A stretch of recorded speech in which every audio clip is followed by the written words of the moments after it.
خدمات گروه تحقیقاتی نخبگان برتر برای پایان‌نامه مهندسی کامپیوتر.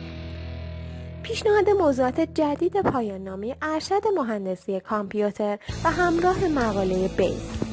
ارائه توضیحات لازم در مورد مقاله بیس پایان‌نامه به دانشجویان مهندسی کامپیوتر.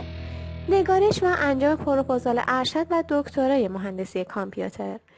انجام کلی فصول پایان‌نامه کارشناسی ارشد مهندسی کامپیوتر با عقد قرارداد رسمی. چاپ کتاب از پایان‌نامه کارشناسی ارشد و دکترای مهندسی کامپیوتر با اخذ مجوز از وزارت ارشاد اسلامی.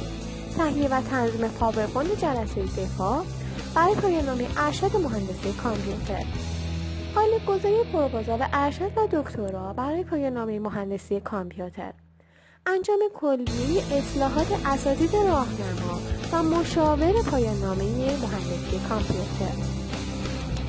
تنظیم فصول پایان‌نامه ارشد و دکترای مهندسی کامپیوتر با کیفیت مناسب و رضایت کامل دانشجویان. انجام فصل 4 پایان‌نامه کارشناسی ارشد و دکترای مهندسی کامپیوتر. برگزاری جلسات آموزشی حضوری برای پایان‌نامه رشته مهندسی کامپیوتر.